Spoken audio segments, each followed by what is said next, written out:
ಸದಸ್ಯ ಬಂಧುಗಳೇ, ಈಗಾಗಲೇ ನಮ್ಮ ಅಧ್ಯಕ್ಷರು ಹೇಳಿದಾಗಲೇ ಈ ಅಕಾಡೆಮಿಯ ಸ್ಥಾಪನೆ ಮಾಡಿರ್ತಕ್ಕಂಥ ಒಂದು ಹಿನ್ನೆಲೆಯಲ್ಲಿ ಹೇಳಿದ್ರು. ಆ ನಿಟ್ಟಿನಲ್ಲಿ ಅತ್ಯಗತ್ಯವಾಗಿ ಬೇಕಾಗಿತ್ತು ಒಂದು ಅಕಾಡೆಮಿ. ಯಾಕಂದರೆ ನಮ್ಮ ಪ್ರಪಂಚದಾದ್ಯಂತ ಪ್ರಶಸ್ತಿ ಪಡೆದಿರ್ತಕ್ಕಂಥ ನಮ್ಮ ಲಂಬಾಣಿ ಬಂಜಾರ ಸಮುದಾಯ ಬಹಳ ವೈಶಿಷ್ಟ್ಯಪೂರ್ಣವಾಗಿರ್ತಕ್ಕಂಥ ಒಂದು ಭಾಷೆ ಮತ್ತು ಸಂಸ್ಕೃತಿ ಒಳಗೊಂಡಿರ್ತಕ್ಕಂಥ ಒಂದು ಜನರ ಸಮುದಾಯ. ಆ ನಿಟ್ಟಿನಲ್ಲಿ ಆ ಸಮುದಾಯದ ಕುರಿತಾಗಿರ್ತಕ್ಕಂಥ ಒಂದು ಸಂಸ್ಕೃತಿಯನ್ನು ನಾವು ದಾಖಲೆ ಮಾಡ್ತಕ್ಕಂಥ ದಾಖಲೀಕರಣ ಮಾಡ್ತಕ್ಕಂಥ ಒಂದು ಕೆಲಸ.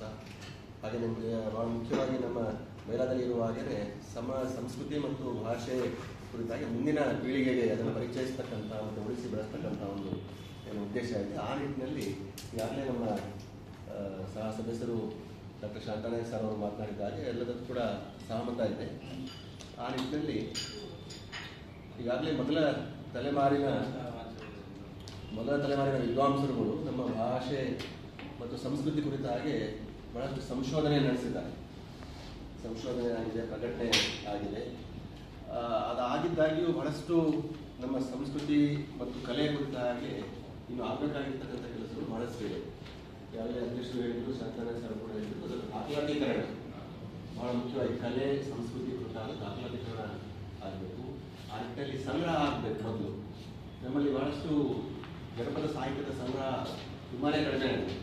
ಸಂಶೋಧನೆ ಹೊರತುಪಡಿಸಿ ಅಲ್ಲಲ್ಲಿ ಲೇಖಕರು ನಮ್ಮ ಪಳನಿಸ್ವಾಮಿ ಜಾಗೇಶ್ ಸರ್ ಅವರು ಅಥವಾ ನಮ್ಮವರು ಈ ಥರದ ಅನೇಕ ಒಂದಿಷ್ಟು ಲೇಖಕರು ಒಂದಿಷ್ಟು ಸಂಗ್ರಹ ಮಾಡಿರೋದಿದ್ರೆ ನಮ್ಮ ಸಮಾಜ ಮತ್ತು ಸಂಸ್ಕೃತಿ ಭಾಷೆ ಕುರಿತ ಹಾಗೆ ಸಂಗ್ರಹ ಕೆಲಸ ತುಂಬಾ ಕಡಿಮೆ ಇದೆ. ಅದು ಹೆಚ್ಚಿನದಾಗಿ ಆಗಬೇಕು.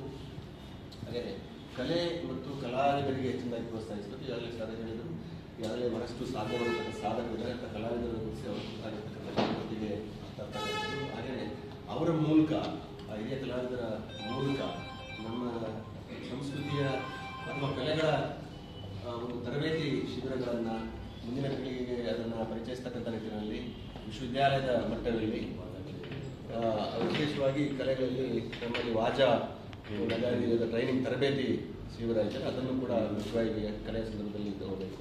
ಹಾಗೆಯೇ ಈಗಾಗಲೇ ಕಸೂತಿ ಬಗ್ಗೆ ಮಾತಾಡಿದ್ದಾರೆ, ಅಧ್ಯಕ್ಷರು ಮಾತಾಡಿದ್ದಾರೆ.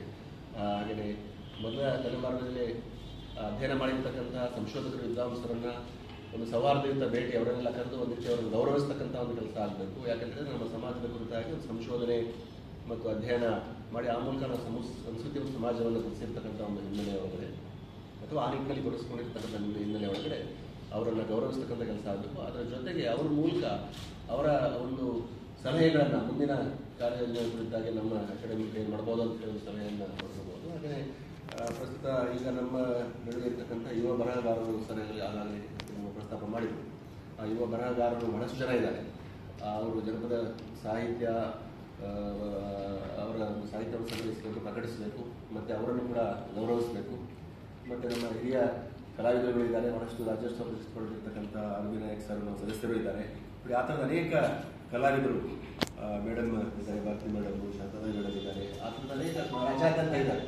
ಮತ್ತು ಒಂದು ಏನು ಅಂತ ಹೇಳಿದ್ರೆ, ಇದು ಕೇವಲ ನಮ್ಮ ರಾಜಧಾನಿಗೂ ಅಥವಾ ಬಾಗಲಕೋಟ ಅಲ್ಲಿನೋ ಅಥವಾ ಅಲ್ಲಿ ಸೀಮಿತ ಆಗಬಾರ್ದು. ಕರ್ನಾಟಕದಾದ್ಯಂತ ಬೀದರ್ನಿಂದ ಹಿಡಿದು ನಮ್ಮ ಚಾಮರಾಜನಗರ ಜಿಲ್ಲೆಯವರೆಗೆ ಅಲ್ಲಿಯವರೆಗೆ ಕರ್ನಾಟಕದಾದ್ಯಂತ ಎಲ್ಲ ಕಡೆಯೂ ಕೂಡ ಜಿಲ್ಲಾವಾರು ಈಗಾಗಲೇ ಪ್ರಸ್ತಾಪ ಮಾಡಿದ್ದೇವೆ. ಎಲ್ಲ ಕಡೆಯೂ ಕೂಡ ಕಾರ್ಯಕ್ರಮಗಳು, ವಿಚಾರ ಸಂಕಿರಣಗಳು, ಆಮೇಲೆ ತರಬೇತಿ ಶಿಬಿರಗಳು ಇವೆಲ್ಲವೂ ಕೂಡ ಆಗಬೇಕು. ಆ ನಿಟ್ಟಿನಲ್ಲಿ ಆದಾಗ ಮಾತ್ರ ನಮ್ಮ ಒಂದು ಸಮಾಜ ಸಂಸ್ಕೃತಿ ಅಥವಾ ಭಾಷೆ ಕುರಿತ ಹಾಗೆ ಮುಂದಿನ ಪೀಳಿಗೆಗೆ ಅದನ್ನು ಪರಿಚಯಿಸ್ತಕ್ಕಂಥ ಕೆಲಸ ಆಗುತ್ತೆ. ಮತ್ತು ಬಹಳ ಮುಖ್ಯವಾಗಿ ದಾಖಲೆ ಮಾಡ್ತಕ್ಕಂಥ ದಾಖಲೀಕರಣದ ಒಂದು ಕೆಲಸ ಆಗುತ್ತೆ. ಈಗಾಗಲೇ ನಮ್ಮ ಮೇಳದಲ್ಲಿ ಕೂಡ ಇದೆ, ಕಿರುಚಿತ್ರಗಳ ಮೂಲಕ ಅಥವಾ ಅದನ್ನು ಪುಸ್ತಕದ ಮೂಲಕ, ನಿರ್ವತಿಗಳ ಮೂಲಕ ಅದನ್ನು ಪ್ರಕಟ ಮಾಡ್ತಕ್ಕಂಥ ಈ ಥರದ್ದೆಲ್ಲ ಇದ್ದಾವೆ. ಆ ನಿಟ್ಟಿನಲ್ಲಿ ನಾವೆಲ್ಲರೂ ಕೂಡ ಸೇರಿ ಬಹಳ ಮುಖ್ಯವಾಗಿ ಈಗಾಗಲೇ ಪ್ರಸ್ತಾಪ ಮಾಡಿದ್ದು ನಾವೆಲ್ಲ ನಮ್ಮ ವೈಯಕ್ತಿಕ ಒಂದು ಆಸೆ ಅಥವಾ ಲಕ್ಷ್ಯ ಅಥವಾ ಏನೇ ಇದ್ರೂ ಕೂಡ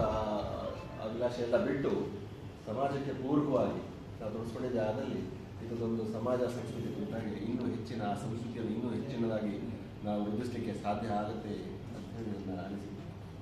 ಅವಕಾಶಕ್ಕೆ ಎಲ್ಲರಿಗೂ ಧನ್ಯವಾದಗಳು.